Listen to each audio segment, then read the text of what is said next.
সবাইকে এগ্রো বাংলার পক্ষ থেকে আমি স্বাগত জানাচ্ছি। সালাউদ্দিন সরকার। এই যে দেখেন অ্যাক্সেলেটর মেশিন, অনেকে বলেন বেকু। এই বেকু দিয়ে এই পুকুরটা এই সমস্ত প্রজেক্ট মানে প্রায় 30-35টা পুকুর আছে টোটাল, সবগুলা পুকুর খনন করতে এই বেকু দিয়ে। দেখেন হ্যাঁ,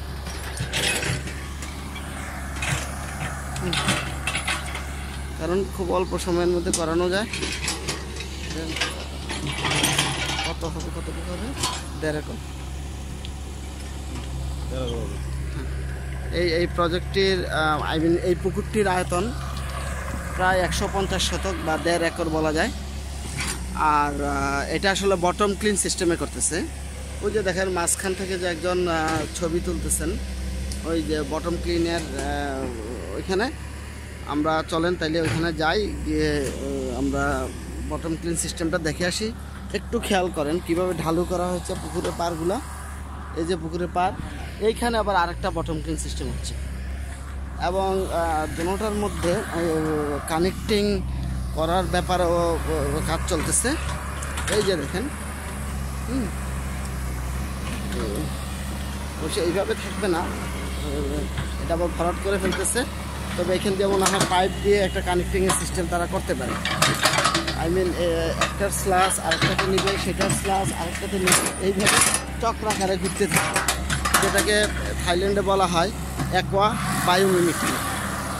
এই সিস্টেমটার আলোকে এই যে দেখেন মাঝখানে যে গর্ত করা হচ্ছে, সেটাই হচ্ছে ওই যে বটম ক্লিন সিস্টেমের সিস্টেম। অর্থাৎ এইখানে চারদিকেই এয়ারেটর লাগানো থাকবে।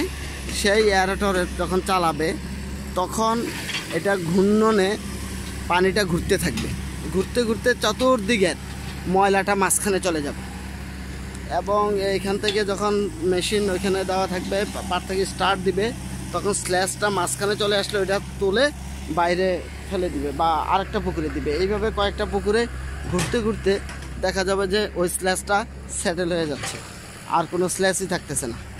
বরং এই পুকুরের স্ল্যাশ আরেক পুকুরে গিয়ে প্লাঙ্কটন তৈরি করবে বা পানিটার উর্বরতা বাড়াবে।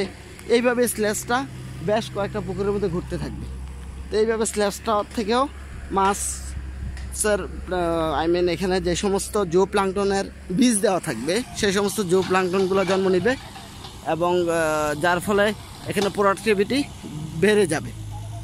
তো আসেন আমরা একটু লক্ষ্য করি আবারও গিয়ে যে মাঝখানে যে কীভাবে বটম ক্লিন সিস্টেমটা তারা তৈরি করে এবং কাজ করে।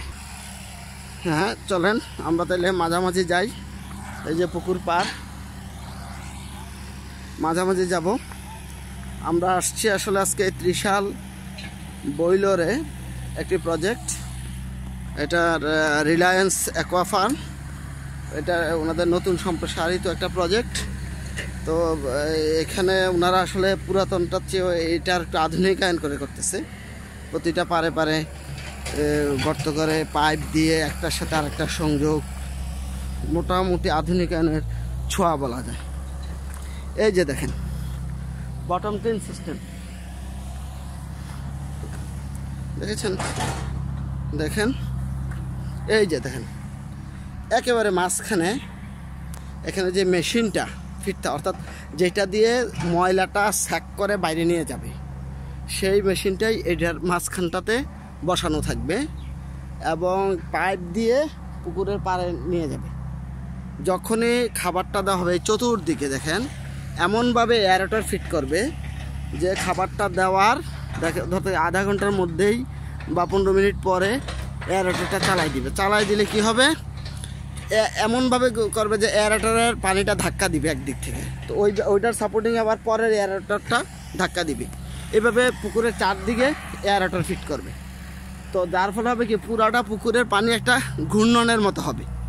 ঘূর্ণনের মতো হলে হয় কি যে মাছ যে বিষটা বা পায়খানা করে, সেই পায়খানাটা মাঝখানে চলে এসে এই গর্তটা চতুর্দিকে কেউ পাকা করে, কেউ পলিথিন দিয়ে করে, মোটা পলিথিন দিয়ে করে বিদেশ থেকে ইম্পোর্ট করে নিয়ে আসে। এই যে দেখেন বেশ বড় গর্তটা,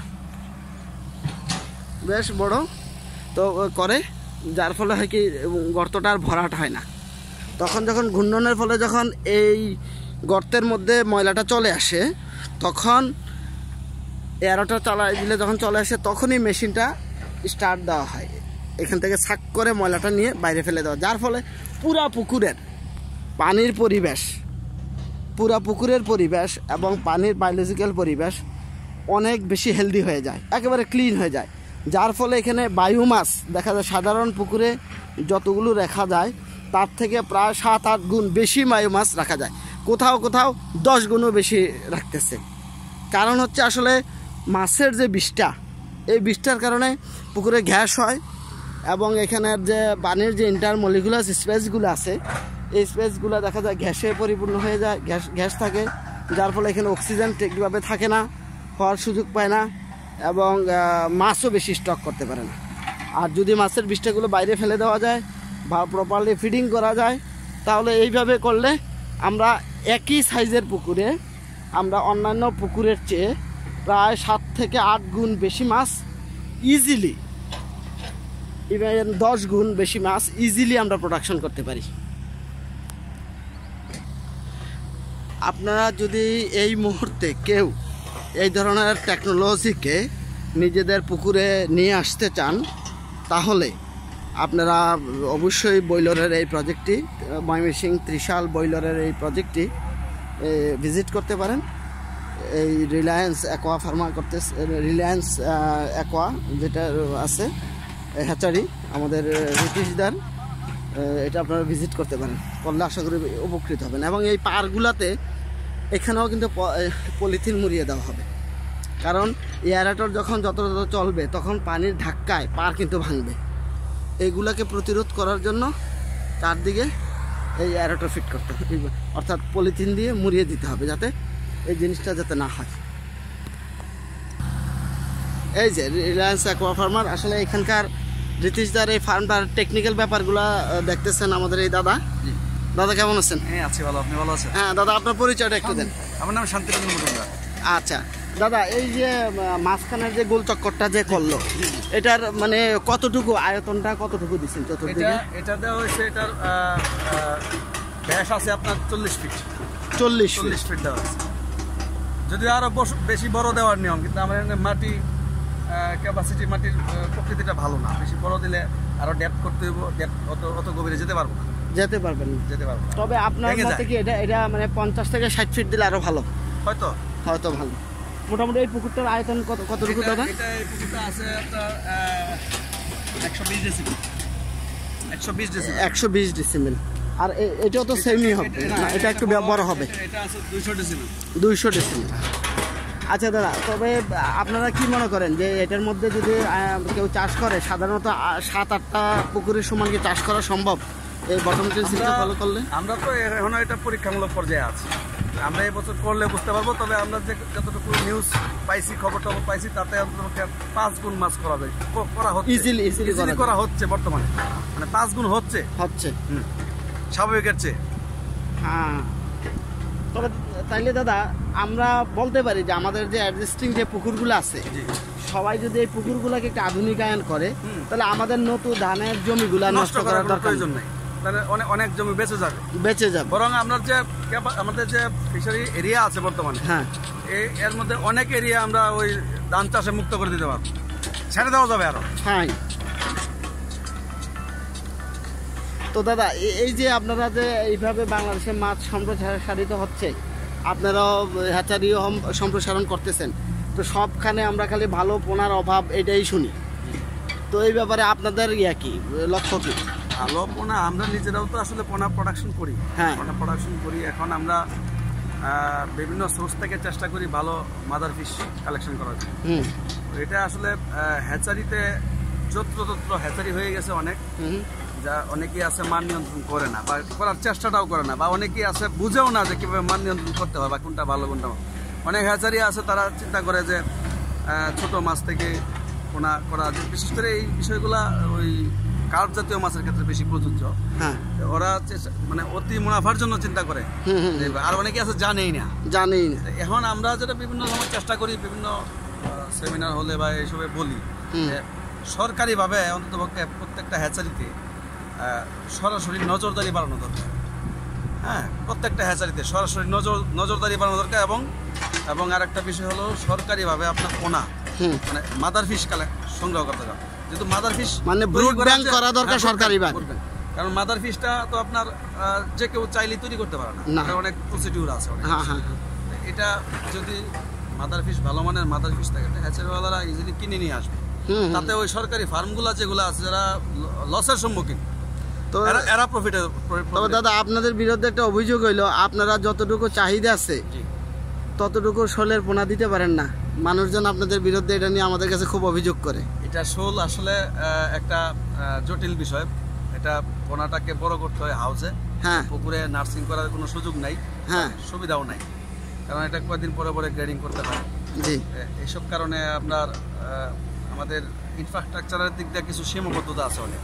আমরা চাইলেই বেশি মাছ করতে পারি না, আমাদের জায়গার কারণে। পুরো কাজটাই করতে হয় সিস্টানে। সিস্টান ছাড়া শোলের পোনা করা যাবে না, নার্সিং করা যাবে না। সিস্টানে যদি করতে হয়, সিস্টান একটা ব্যয়বহুল বিষয় এবং জায়গারও দরকার হয়। আমরা এই বছর আবার আমরা গতবারই অনেক হাউস ছিল বেশ কিছু, এই বছর আমরা আবার নতুন করে প্রায় আরো 18টা হাউস, 18 না 18 আর 4 22টা হাউস আমরা নতুন করে করতেছি এবছর। হ্যাঁ, নতুন করে 22টা হাউস যদি করি, আমরা আশা করতেছি গতবার আমরা বিক্রি প্রোডাকশন দিয়েছি আপনার হয়তো 4 লাখের মতো হবে, 3.5 লাখ বা 4 লাখ এরকম হবে। তার দ্বিগুণ করতে পারবো এবছর আশা করতেছি, ইনশাল্লাহ আপনারা সফল হন। আচ্ছা দাদা, এরকম পুরাতন পুকুর যাদের আছে তারা যদি এই বটম ক্লিন সিস্টেমটা করে, চারদিক দিয়ে তো আপনারা পলিও তো মোড়াই দিবেন। হ্যাঁ, এটা জিওটেক্স দিয়ে আমরা করে দিব। তো এটাতে খরচ পড়তে পারে কেমন, মানে একটা অ্যাপ্রক্সিমেট ধারণা দেওয়া? খাবার দেওয়ার খরচ আপনার প্রতি ফিটে চলে যাবে, প্রতি রানিং ফিটে চলে যাবে 50 টাকার মতো। 50 টাকার মতো, মানে নিচের থেকে এখানে পর্যন্ত প্রতি ফিটেই 1 ফিট 50 টাকার মতো খরচ হবে। 50 টাকা। আর মাঝখানে কি আপনারা পাকা করবেন মনে হচ্ছে? আচ্ছা, হ্যাঁ, এটা পাকা করবো। এটাতে যাবে প্রায় 50,000 মতো। 50,000 টাকা।